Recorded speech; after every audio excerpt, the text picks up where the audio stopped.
Oh yeah. Oh yeah. I wonder if anyone's awake at 1:30 a.m. I wonder if they are. I don't know. Probably not. I'll just talk to myself. Hi. Oh, there are people who are awake. Yeah, you guys think it's late, but I'm gonna be up. I'm gonna be up late tonight. I'm working. I'm feeling good. I mean, the thing is, uh, every now and then you lose your mojo and then you gain it again. And I've got it right now. I've got my mojo. I got my mojo. Do you guys have mojo? I hope you do. It's November 15th. I know. We all do need to go to bed. But listen, it's November 15th, and it's exactly 1 week from the anniversary of the assassination of President John F. Kennedy. And I was talking about it, on my last stream a little bit. I found a newspaper. I don't know if you saw it, but last stream was just going through junk and showing you some autographs and some weird stuff I have. Just oh look, Nurkish is up. Let me see if I can get him into my stream here. You guys like Nurkish? Do you like the Nurk? Do you like that guy? I'm not sure about him myself. I have questions. Maybe not. Maybe I won't. Alright, hang on. Live. He won't know what that means. Okay. So basically what I wanted to say was this is Kevin Costner as Jim Garrison. Okay? This is the hero in the movie JFK by Oliver Stone. Have you guys seen this movie? Have you seen it? Has Nurkish seen it? I hope you have seen it. Let's see who's all here. He just said, oh. Back and to the left. So some of you have seen it. Yeah, it's a classic. Yeah, it's pretty cool. Did you see the shirt he's wearing? I want you to look at his shirt. Yeah, you should watch it. It's a good... Who would wear that color shirt? Who would wear that? Would you wear that color shirt? I mean, that's like, yeah. That's correct. I do have the shirt. And I'm going to wear it right now. Here it is. Let's see. This is the shirt. Here's Kevin Costner's initials in it. And this is Jim Garrison's shirt. And here, look, it says, JG Jim Garrison. So I'm going to put this on. I hope you guys don't mind. Alright. Hope it fits me. I mean, I'm not exactly as svelte as Kevin Costner, but it's only a week until the date of the... Oh, it does fit. It fits nice. Yeah. Alright. I don't know if it's not going to button. Oh my, it smells horrible. It smells really bad, Tiago Murda. It smells really bad. You want to see it? I don't know. Alright, hold on. Let me see if I can. Tiago Murda. I don't know if this was a mistake or not. Okay, there's the camera. So this is me. It's all wrinkly, though. It's all wrinkly. Jim Garrison shirt. Back and to the left. Back and to the left. Yeah. Okay. Good. And there we go. Kevin Costner, this is for you, buddy. All right. So, this is a book called Cyberfrog. Yeah, I do. I gotta iron it. I don't know what I'm gonna do with it. Probably just give it away. I'll put it in one of those charity bins. Something like that. All right. I'll take Jim Garrison's shirt off. So, this is Cyberfrog. This is the first comic book that I did all by myself that I got paid for. Pencils, inks, and writing. I don't know if any of you out there are interested in becoming an auteur, but I enjoyed it thoroughly. Let me see here. Now, at the time, the way comics were, I mean, this is what comic books were at the time, okay? This is Bloodstrike. And, alright. And this cover, it says, look, this is rub the blood. Okay, so you rub, look, it's turned a little bit of a different color. Yeah, you rub it. So this was what was hot, and this is what I did. All right. I was going to get, I know it, I don't understand, rub the blood? Ew, it sounds like, I don't know. I don't want to say what it sounds like. Oh, before we do that, you guys, all right. So, I don't know how many of you are trying to break into comics, but there's always like somebody who wants to start a comic book company, and they're weirdos. So I answered this ad. I thought it was a mistake. I don't know. I answered this ad in the back of a free paper that said, Silent Majority Comics, we're looking to create a new comic book company, and we're looking for artists and writers. So I had created Cyberfrog already, but I still didn't have a publisher. So I answered the ad. I came over to this guy's house, and it was a place in Philadelphia, and there was this kind of overweight fellow with a lisp. And he told me and about 6 other people that his mom was going to die and leave him a lot of money. He's just waiting for her to kick it. And then he's going to publish comics with the money that his mom's going to leave him. So he had all these characters. I just found this book. These are the character designs that I did for this fellow who was waiting for his mom to die. And he really liked the Pet Shop Boys. This is King's Cross. Right here. This is the main character. I colored it with markers. Epic. This is Stronghold. There's blue light over here on his face. Yeah, Stronghold. Look, Ethan, 93. 1993, guys. Some of you weren't even born yet. Here's Trivet, the rat. That's not nice, Baghead. Here's Ice Pick. Yeah, he can make ice with his hand. Look at him. He's got a gun. Like, what kind? The gun is drooping at the end. The gun is the gun is it's drooping. He doesn't button his shirt at all. He just tucks it in.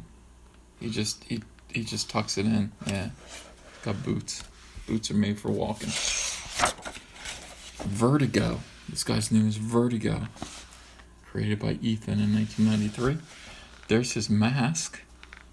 There it is on. Okay, he's got a sword. And he's got a bright yellow thing on. Yeah, and he's got very tight pants that bunch up in the crotch painfully. It all bunches up like it's crammed up. It's like it's up there, okay? It's like somebody got him from behind, like that. Give him a wedgie. Here is somebody named Regina Stovers. Hot stuff. Look at her. Just like an action figure the way she's posed. No, you want to listen to... No, we're not going to listen to Fabio. Here's a character named Zazu, and he's got a Walkman. He's with a tape player. He's got long hair. He looks a little like Fabio, a little bit. His name is Zazu. And here is Juliette. Her name is Juliette. She's not a hooker. She's French. Juliette. Yeah. It's all from the Pet Shop Boys. Finally, we have two characters, both of whom are POC, as we call them. And I ran out of paper, so I had to put them on the same page. This is Matteo Proudfeather. Apparently, I did not want to draw his legs, so I put him in a very stylized box behind Blindside, who is he's a sailor, or what is he? He's wearing all white. He looks angry, and he's got this guy in it. It's almost like he's got him framed on his wall, like this is his entryway, and he's like, "Hey, this is the art I purchased." He's got one earring, and it's a feather. Yeah, he's got a colorful feather hanging on, and that's what you do. I mean, look, if I don't know about his hair, but if I were Native American, I'd probably look like that. I'd probably rock that look. So it's very good. And on the back here, I think they might be a couple. Yeah. On the back here, these are people like to talk about, doing warm-up drawings. Here are some of mine in the morning, warm-up drawings. Here's the phone number of a fellow who wanted to help me write Cyberfrog, but he did not. Okay.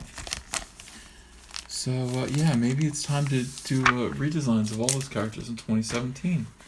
Do I own them? I don't know. I don't know if I own them or not. I would guess not. So the year is 1995.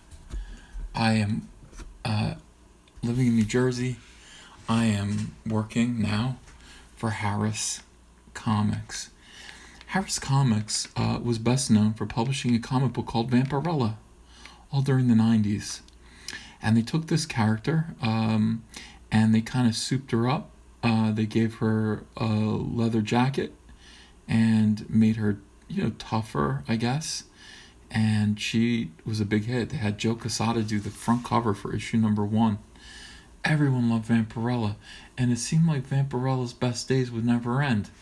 However, strange things were brewing in the offices of Harris Publications. They said, and I was working there. This was 1995. Yeah, I was working there, guys. I had just done ink work on Shadowhawk Vampirella number 1, and I ruined it. Oh no, it was Vampirella Shadowhawk, because it was our character, Vampirella Shadowhawk. I had just done the inks for that book. I was paid very, very well. And they knew about this book, Cyberfrog. I was publishing Cyberfrog under a different publisher called Hall of Heroes in Elkhart, Indiana, but they weren't paying me anything. In fact, they promised me $500, and they never gave it to me. I didn't ask for it because I knew that the book didn't sell very well. I think it sold maybe 900 copies through Diamond Distribution, but we managed to distribute probably around 2,000 copies are out there today. It's very rare. You can find a copy of Cyberfrog number 1 on eBay. Let's look right now and see if we can find a copy of Cyberfrog number 1 on eBay. And if it's rare, how much is it? Don't know. We'll find out.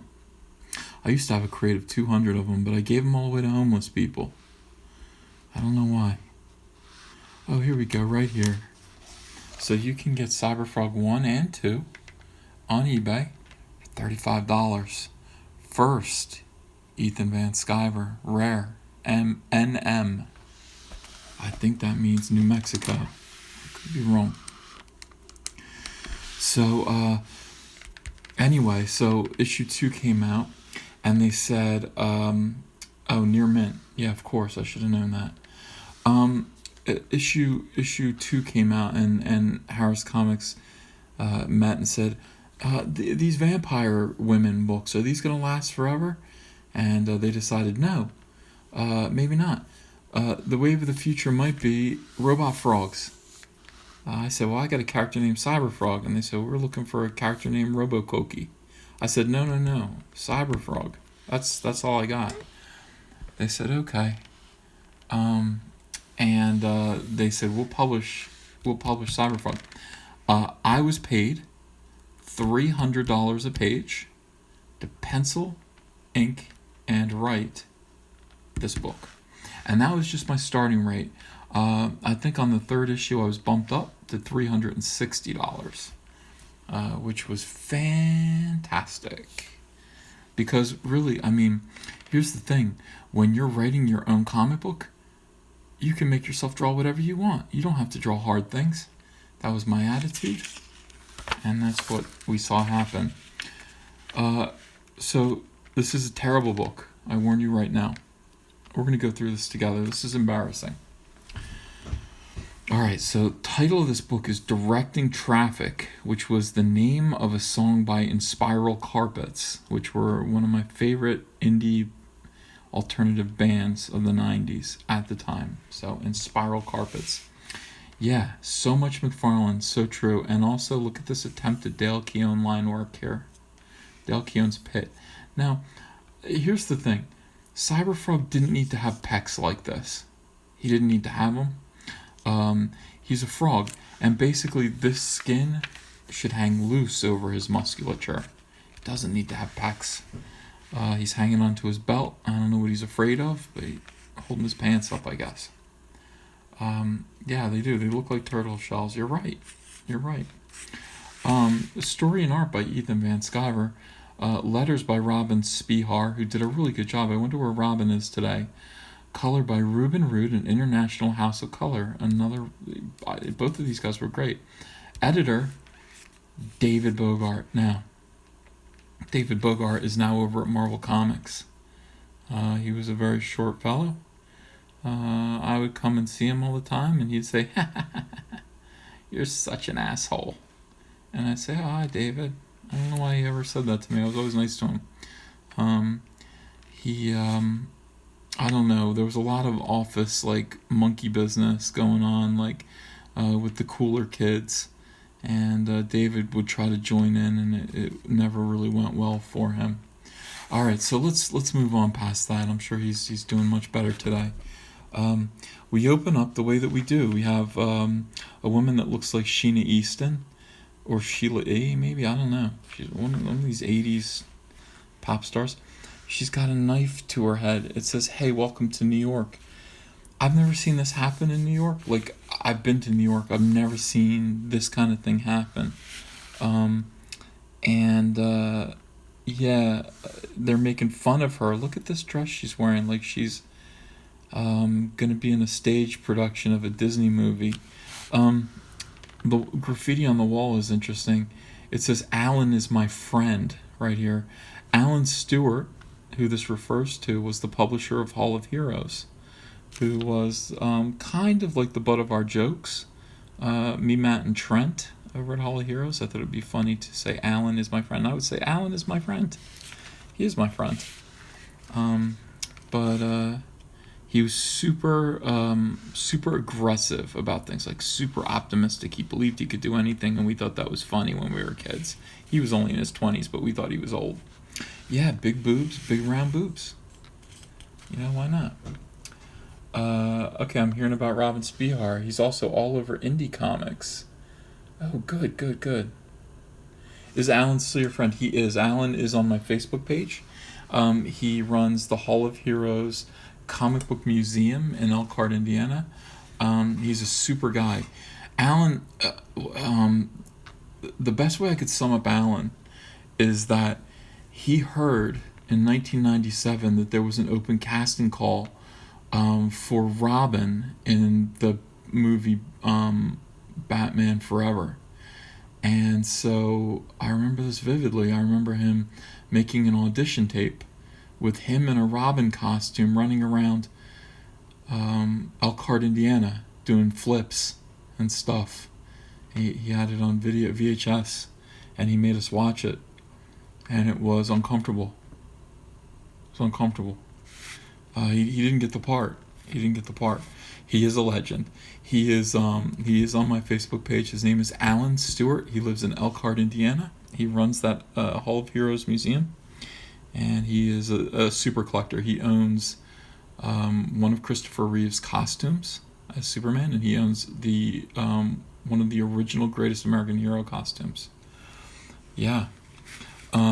So look, we're laughing, she's crying, we're laughing, she's crying. We should have no sympathy for these people. Their name is Traffic. They're a gang. They're called Traffic. And they're made up of a variety of people. I mean, this guy's got a trucker cap. You know, he's this type of guy. And then there's this type of Teenage Mutant Ninja Turtles villain right here. And then there's this guy. And then there's another guy laughing back there. It's not funny. Whatever they're doing is not funny. Here's our hero. He says, I'm busy right now. I've got priorities. First comes a big bucket of death fried chicken, and then I save the world. Now, Cyberfrog likes to drink caffeine, and he likes to eat Kentucky Fried Chicken. That's right. It's routine. And he calls him jerky. Now, a lot of people were using this. They were calling each other jerky in the 90s. Do you know why? Because of the Jerky Boys. Jerky Boys. So this guy says, "Oh snap," which is another thing that you might have said in the 90s. You might say, "Oh snap." I don't know if you still say that today. All right, so let's look at this beautiful lettering here. You know what? I didn't notice this. Beautiful graffiti lettering, directing traffic by Robin Spihar. He says, "Look alive, it's raining death," as he slams his head into the garbage can. Now, to me, at the time, and look, I had to sign it. Like, this is just a splash page. This is not a cover. There's no reason to sign it. And,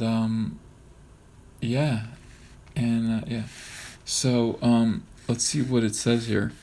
We've got a magazine, and it says, inside, he says, "Your death, good riddance," or something. Let me see. I can't even see this. I gotta turn on the light. Oh, the magazine is called Your Total Compliance. So that's the name of this magazine. It insists that you comply. It says, let me see, with death, self-inflicted brain damage as a reliable or a viable alternative. And it says Pinup Girl of the Month, Gareb Shamus. That's not nice. I don't think Gareb was a pinup girl. This says Money Page with a $sign. There's Lethargic Lad down there. It says New Cyberfrog series, why dental work is preferable. This license plate, in case you want to get this, says I am Jesus. Jesus. I don't know if anybody has that license plate, but who knows. He's doing bad things, and these guys are just like, what? They weren't expecting that. They weren't expecting him to do that. Wow, look at this book. And you know what's strange is that all of a sudden I'm drawing like with these really thick lines here. I wasn't doing that before. Yeah. He says, "Oh my God, that big armored frog just turned G-Funk's head into strawberry jam. And it looks like we're next. What'll we do, Dog Mule?" This guy's name is Dog Mule. He says, "Hang tight, Mitch. I don't care what he is. Nobody screws with traffic." He pulls out a gun and he aims it right at Cyberfrog. He says, "Oh, at least give me a minute to wipe this guy's brain junk off of my..." Nope. No minutes. His name's G-Funk. Oh no, that guy, the dead guy's G-Funk. So Cyberfrog's dodging bullets. He thinks it's funny. And blam, blam, blam. Great lettering. Really good lettering. And this is the action sequence here. We're shooting our gun. Good, trigger discipline. Cyberfrog hits him and then brings his arm back and pops his head right off. Right off. Pops it right off. And it does say pop. He said, "Be relieved of your head, my friend." I don't think that's friendly. And then he kicks this dude right through his midsection. He kicks him. It goes right through his body. And then he puts a brick in this guy's forehead. And then he ties this dude's neck in a knot and breaks his jaw. And then he shoves a copy of Blood Strike down this guy's throat. He took Rob Liefeld comics and he put him in his mouth. Killed him. He said, "Yikes, brutal." I like the way it's colored properly. It's like that is Bad Rock right there, and that does say blood something. That guy's messed up. Alright, so let's see. Oh, there's more. Oh, good. Yeah, so she's really upset at him. She's like, "What? You just murdered those dudes in cold blood. You want me to say thanks to you, bitch?" He says, leaves her in the garbage can.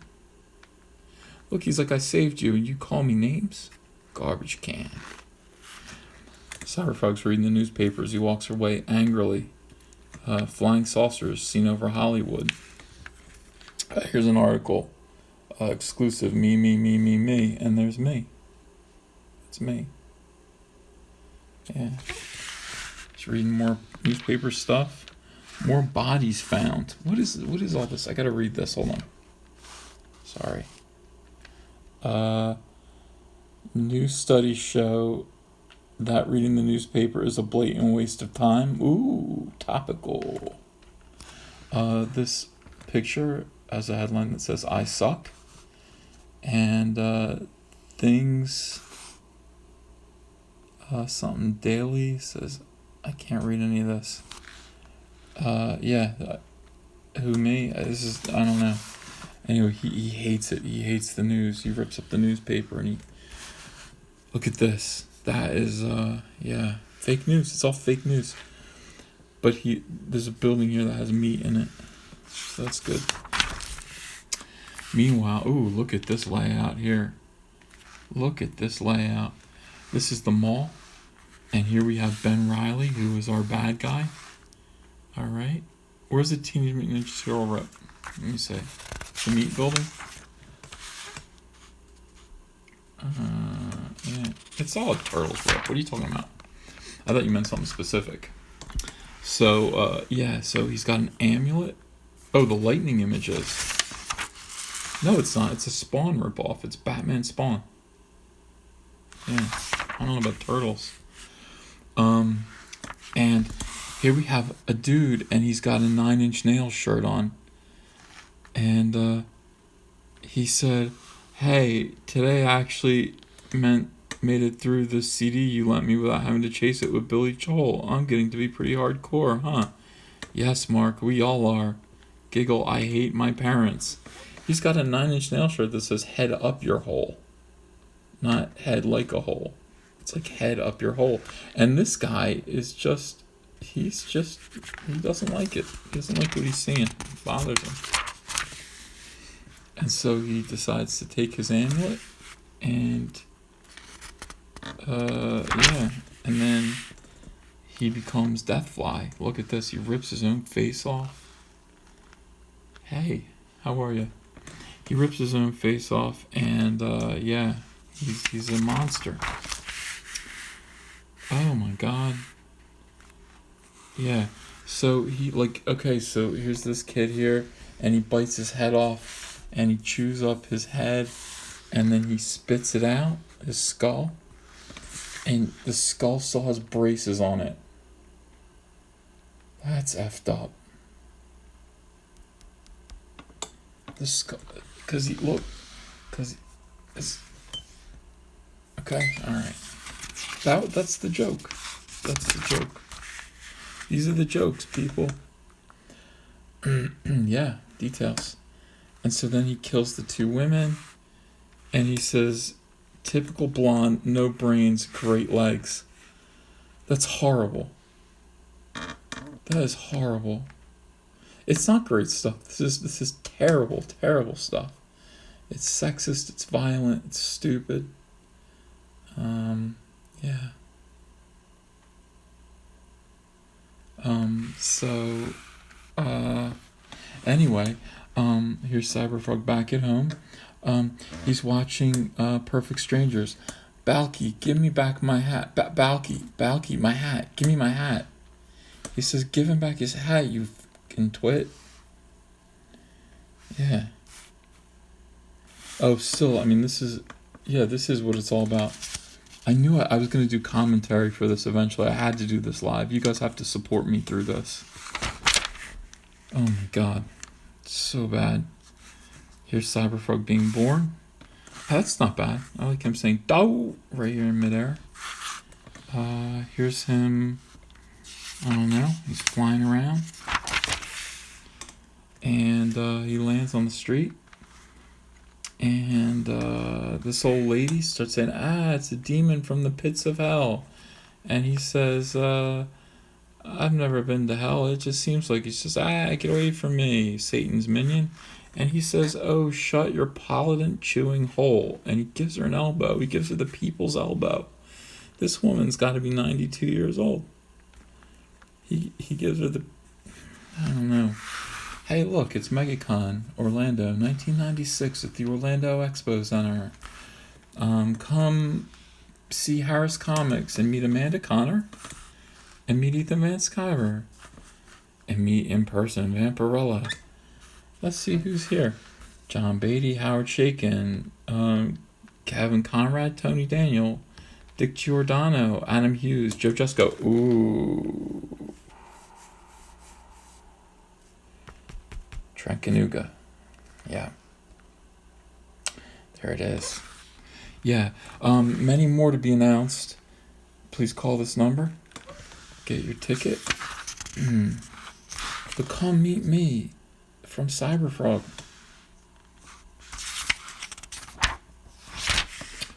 Yeah.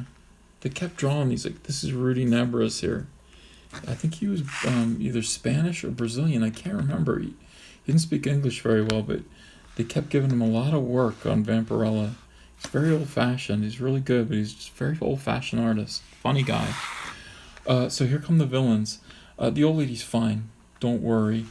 Cyberfrog meets a cat monster named Spite. And here is a robot kind of guy named Device. And he's got to fight them. Meanwhile, Tiffany, 80s pop singer, goes through the woods alone. And Ben Riley, who is a creepo, grabs her in a cemetery. And she gives him a knee right in the tender vittles. And he goes, oh! Ready? Knee in the tender. Duh! Oh! Oh! And she runs away. She runs away. Now he's pissed. He's got the skull earring. Yeah. It's a full moon. So he goes home, and his mom is a good Christian woman. We're Christian soldiers. She's bringing him his laundry. She doesn't realize her son might be the devil. Like, this is his bedroom.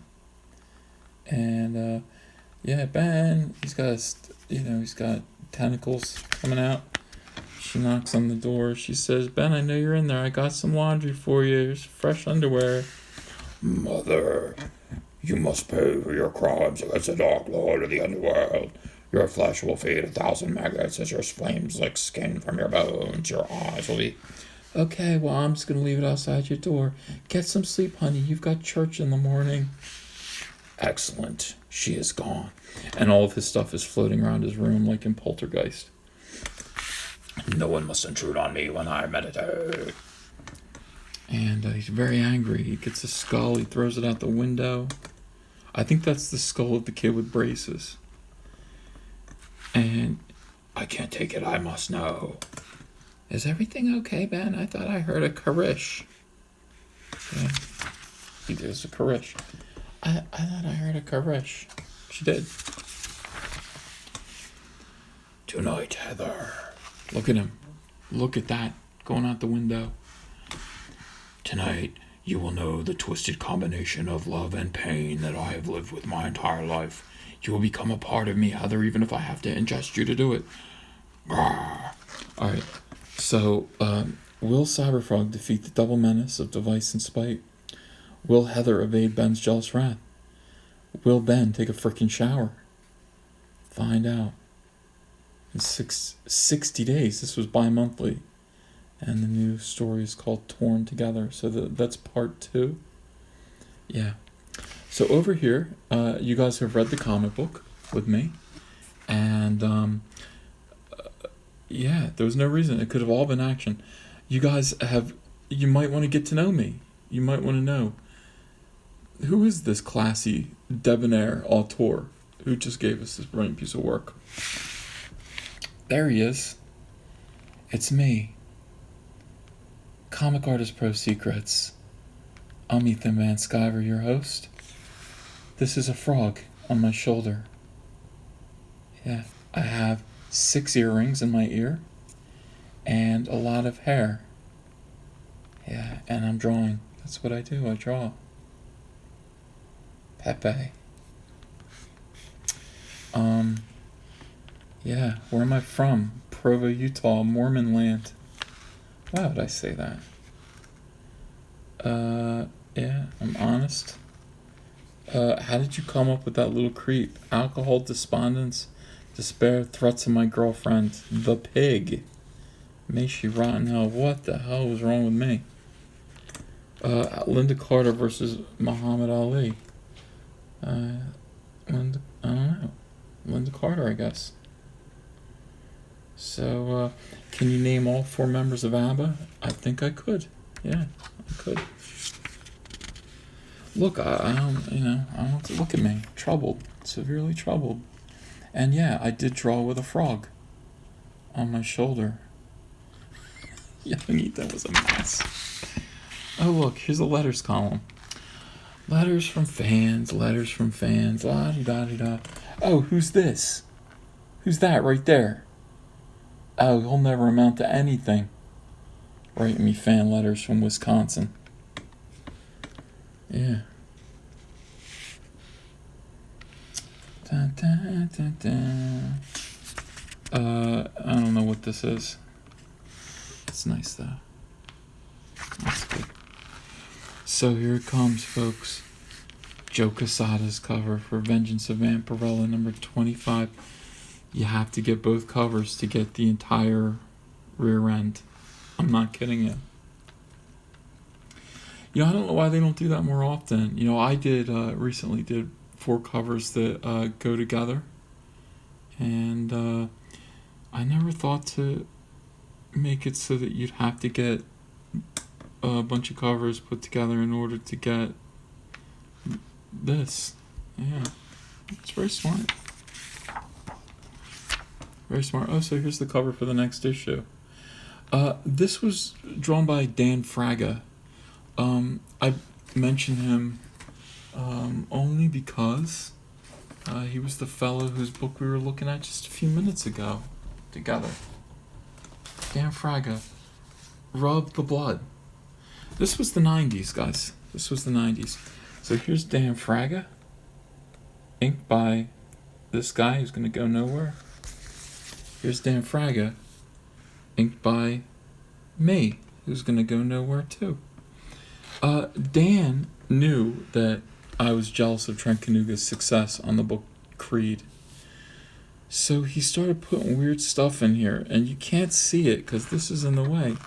But it actually says, "Lick my sack, Creed." Right here. And right here, you can see it a little bit. It says, "Suck my butt, Creed." So, I didn't do that. I mean, Dan did that. It's a cover by Dan Fraga. Now, the original cover for issue number 2 was drawn, Tikal. I remember that. I remember Dan saying, Tikal. I wonder if Dan's around. Eat it, love it, pump it. Fragaboom. Yeah, this was all important. Mr. Potato Head, all this stuff was just as important as this. The junk pile that he's standing in. Very, very important. Yeah, I wish Fraga was here right now. We could talk about this. By the way, there's a fire reflected in his shoulder that I don't see anywhere else. I guess it's symbolic. Where's the fire? Oh, we're all critics. Why criticize this now? He's my Facebook friend too. I would like to see him on YouTube.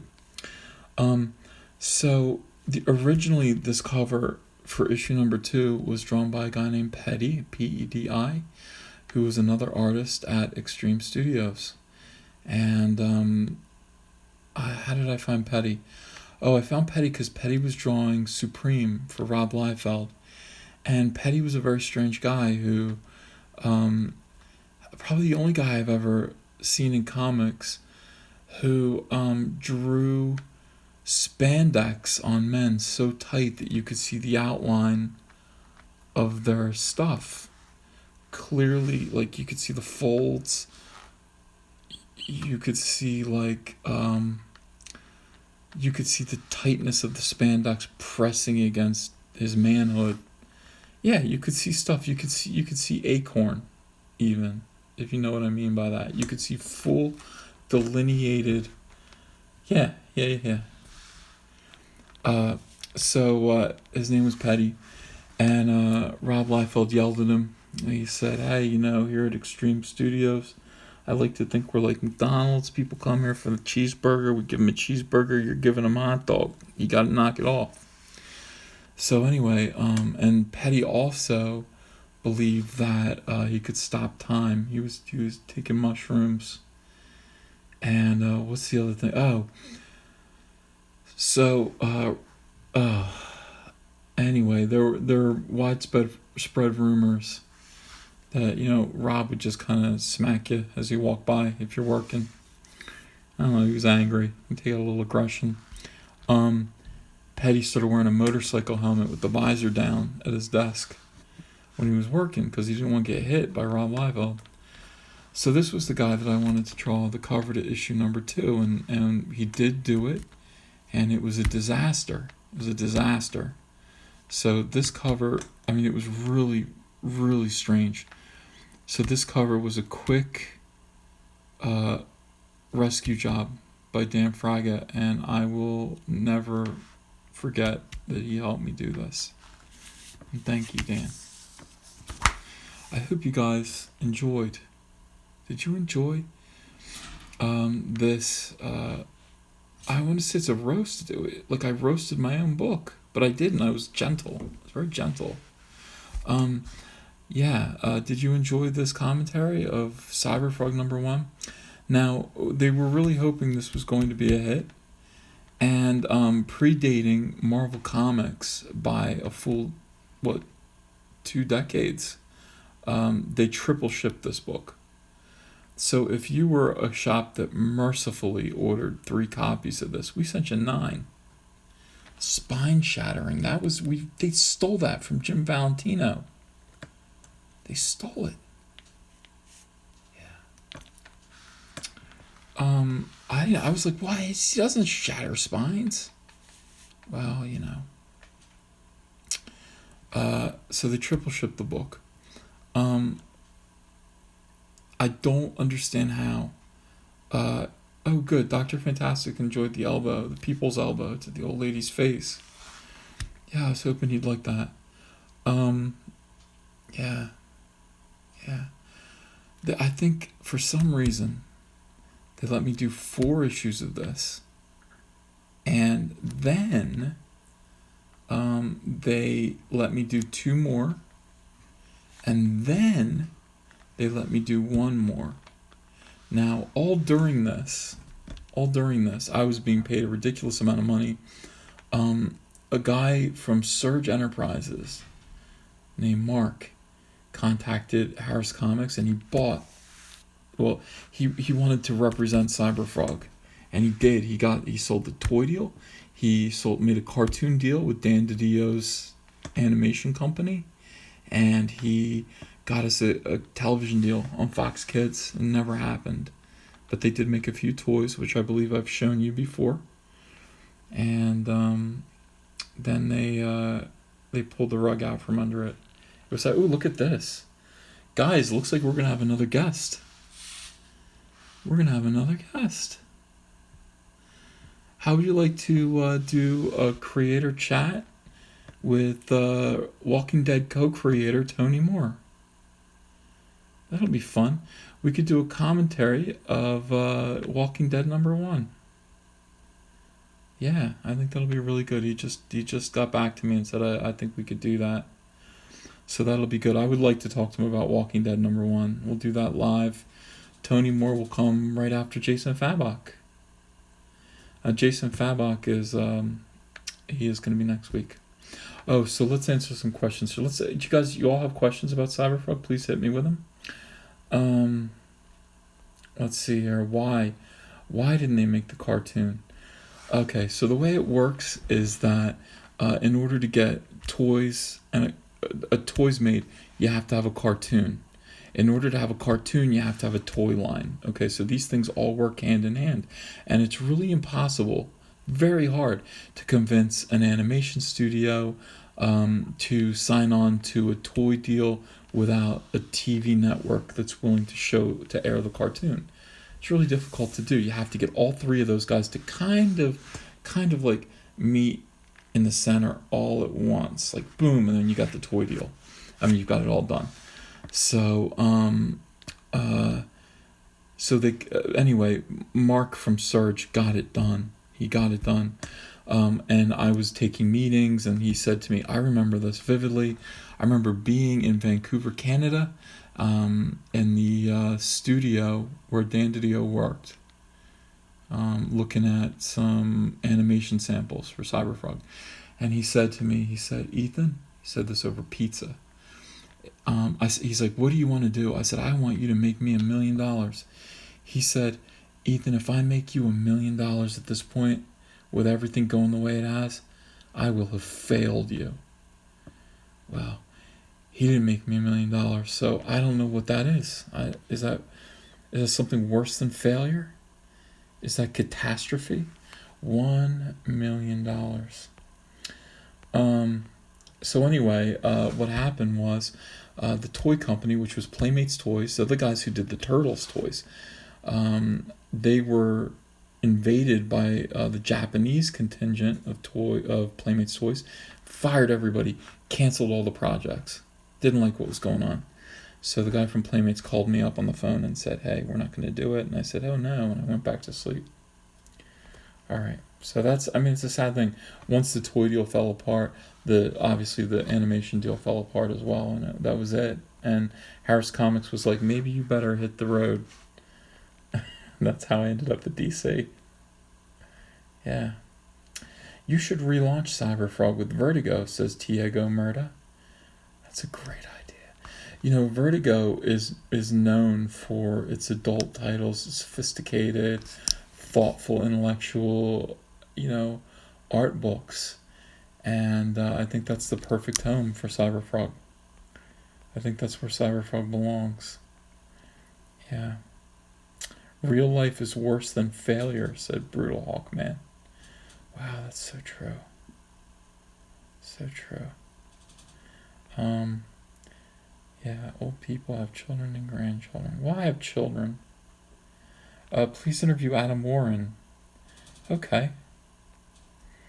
Yeah, Cyberfrog would have made a great children's cartoon. I didn't really help them out very much, though. I felt like I was always goofing off. I was always trying to annoy people. It's part of my personality. It's really unfortunate. I'm trying to get over it. But, they're asking me to do books to, Cyberfrog issues that are going to help the animation deal. And I did a book where Cyberfrog fought these werewolf nuns. And one of the werewolf nuns got her head caught on Cyberfrog's sharp shoulder blades, head. And he couldn't get her off. So he's dragging around a nun by the head. And he ends up getting a chainsaw, and he removes the nun at the neck, and then he's walking around trying to figure out how to get this nun's head off of his shoulder blades. And that was the entire book. That's what the book was. that doesn't lend itself well to a children's toy property. And I must have known that on some level. I must have known that I wasn't helping myself or Harris Comics or Playmates Toys, and a part of me didn't care. Like, that's the tragic thing. So have I drawn Cyberfrog since then? A couple of times. I mean, here he is. I drew him recently. There's our friend. Look at his feet. He's got big feet. Yeah.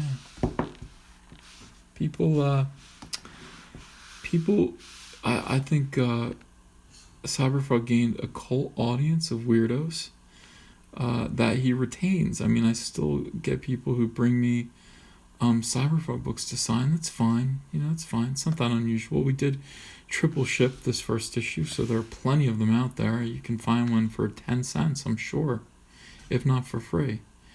Would I do it again? You bet I would. Now, Jim Lee wanted to do it at Wildstorm in 2010. And then Wildstorm folded and merged into DC Comics. So that didn't end up happening. Could you do a more kid-friendly version? Yeah, I think I can't be trusted to. I think somebody else needs to.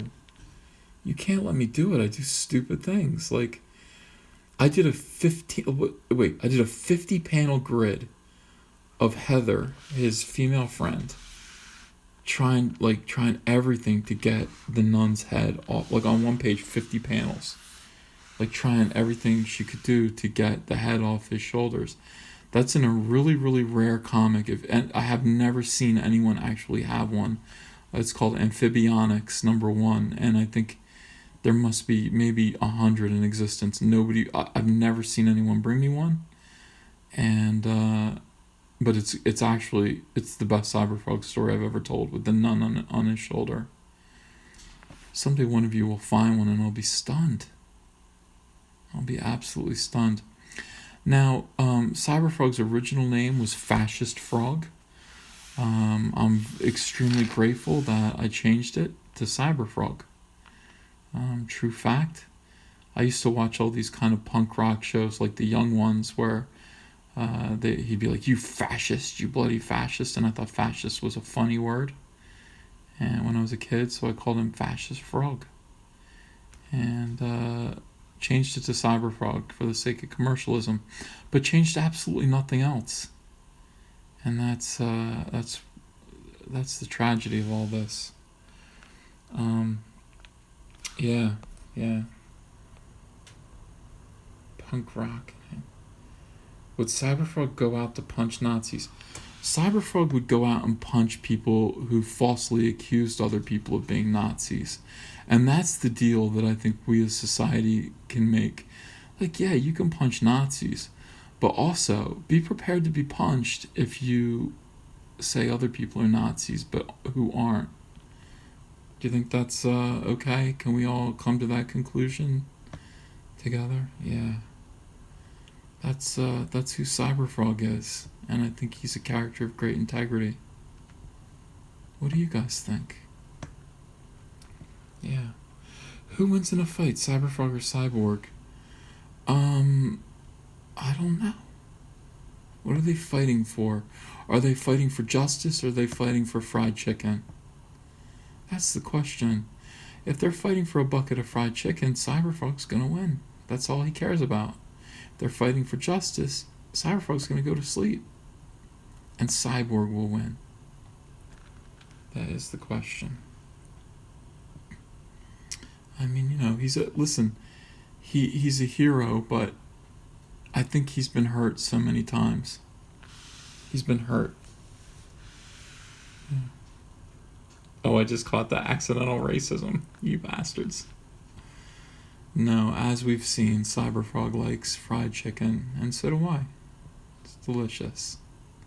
It was part of his character, and he always had a bucket of chicken. Does Cyberfrog qualify as a person of color? The question is, would you confer personhood on him? By the way, this is a Walt Simonson cover. So I guess when I told you before that Walt Simonson and I first met or worked together on Impulse number 52, I was wrong. I forgot. Walt Simonson did this. Somebody's saying, "You're sounding really sentimental, buddy. Go relax." I'm not sentimental. I'm scrolling through my feed here while I'm talking to you guys, and I'm just trying to let you know who this character is. I'm also trying to find this other drawing I did of Cyberfrog, but I'm not going to be able to find it. It's a shame. Well, do you have any other characters you created to be published? Yeah, I mean, yeah, I do. I mean, I was creating a lot of cool things. I have another entire series that I have planned in my head that I've wanted to tell for a long time about two little girls and butterflies. And I know that that's a stark contrast to what you're seeing here. But it is, I think it would be really good if I did do it.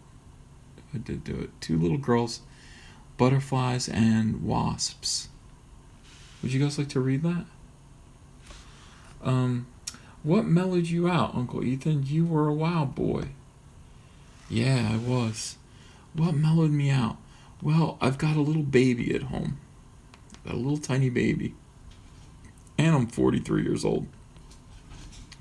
I know that you guys are barely 20 years old now. My nieces and nephews. I know you're kids. But I'm an old man. So, as I get older, I become more introspective and thoughtful. And I think more about love. Yeah.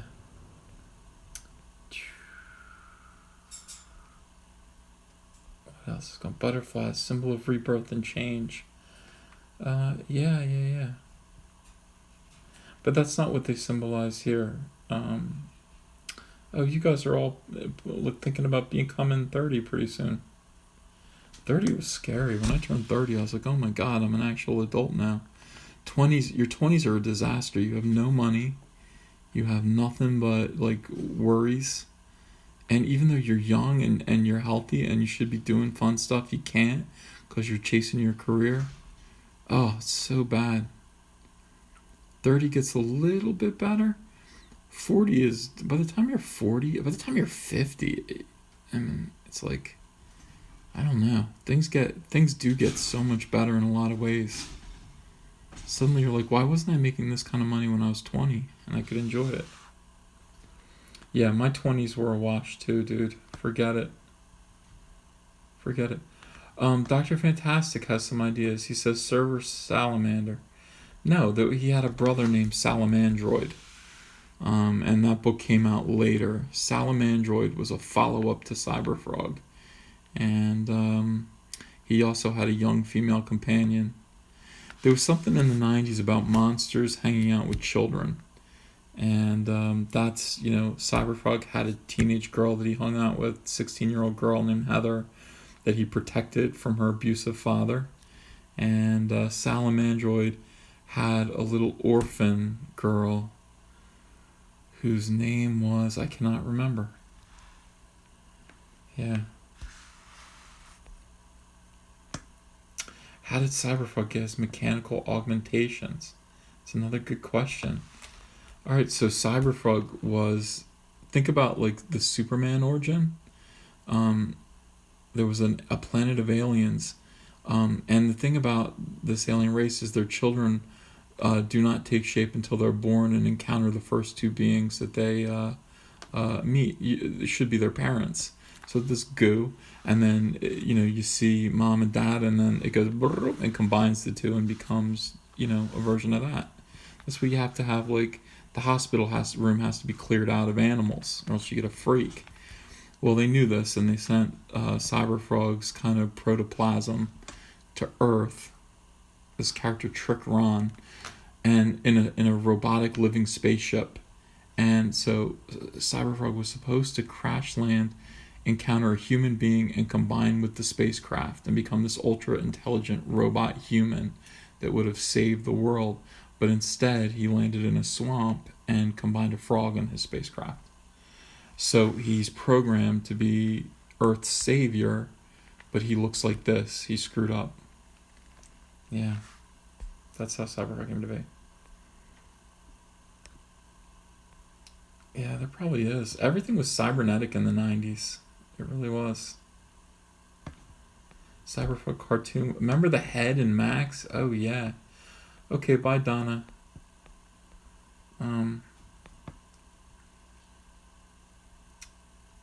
Yeah, I don't know. Like, none of this really. I don't. If I did Cyberfrog again, I'd completely change everything. It wouldn't be really funny anymore. It would just be kind of sweet. And I've already, I've thought about a story. Do you want to hear a story? The Max does kick ass. No, Donna is not someone that I know. Okay. So Cyberfrog has been gone since the 90s. Like, literally, last time we saw him was 1998. No, 2001. Cyberfrog, that was his last issue. So he's been gone real time for, 15, 16 years. And his whole purpose was to come to Earth to save the Earth. And he failed to do that. He's actually been hibernating in the Earth for 15 years. And when he emerges now, today, in 2017, he sees that he slept through what he was supposed to prevent. He was supposed to prevent this alien wasps and bees, these kind of alien bee wasp creatures, I don't know, giant, big things, invasion. He was supposed to prevent it, and he didn't. And so humanity's basically been decimated, and New York City is covered. He wakes up and he sees the New York City skyline, and it's like covered in this papery shell. And he's like, what the hell? And what's going on? Well, what these giant alien wasps do is they feed on human beings, and they turn their blood into honey for the queen, and they chew up their skin and turn it into paper to make nests. And they've just basically papered over all of Manhattan with human skin, and they're feeding this wasp queen that lives in there with human blood. So this book would be called Blood Honey. And Cyberfrog wakes up and he finds Heather and a small group of survivors who all wear red all the time because bees can't see red. And it's Cyberfrog's just like, what happened? And Heather's in her 40s now. She's my age, and she's got a kid. And they're just on the run all the time, always moving, because the wasps are pushing west. And so they're always moving west too. Yeah. And this whole thing about Cyberfrog kind of having to beat back, instead of prevent, beat back this invasion. Should be cool. So it would be funny in the sense that Cyberfrog hopefully would be funny. The book itself wouldn't be funny. It would be dead serious. But Heather would be so happy to see him again. Like, she's 40. She's been through hell. The whole world's changed. And then her friend comes back. And her friend was always kind of fun. And, he's going to make sure everything's okay. And it's just crazy. I mean, I just picture, like humans being gone. And so cows being lifted into the air by giant bees just out of a field, just being lifted into the air and chewed up and eaten and turned into paper. Yeah. Still has nice boobs regardless of the fact that she's 40. Yeah, she would. Do you know Sam Keith? Yeah, well, I've met him. I don't know him. I haven't seen him in ages. I don't know what he's doing. Yeah. Who's Neil Blomkamp? Yeah. I don't know, you guys are fun. Rub the blood, honey. That's... Oh my god. Rise again. Can you imagine?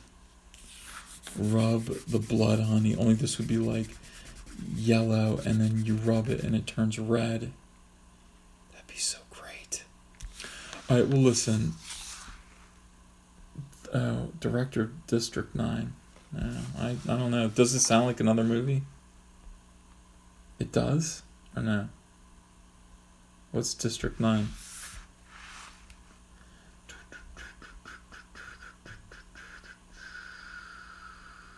Chappie. Oh, I didn't see Chappie. Oh, he's South African. Yeah. Why is that guy wearing a codpiece over his face? I don't know. You know what? Lately, all I want to do is read Rob Liefeld books. Let me show you this. Where did I put it? Is this it? No. And I almost feel bad because I'm like making fun of other people's work, but I'm not really like. I like it. Like, I mean, what the hell, dude?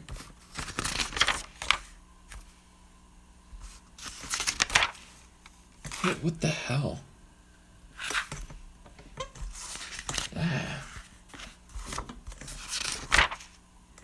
So basically I have a, Chapel, and this is a nice Joe Quesada cover. You remember stuff like this? Do you like stuff like this? Like, this is like, what were we doing? I don't know. Alright, well anyway guys, I'm gonna go read some Rob Liefeld comics. I just want to tell you all, I'm going to, guys, I'm going to. I just want to tell you all that I care, and I hope you care too. I just want to tell you all, there's nothing wrong with reading X-Force. And there's nothing wrong with there's nothing wrong with this. There's nothing wrong with it. It's okay. Close-ups of mouths. You guys have a great night, and we love you too over here.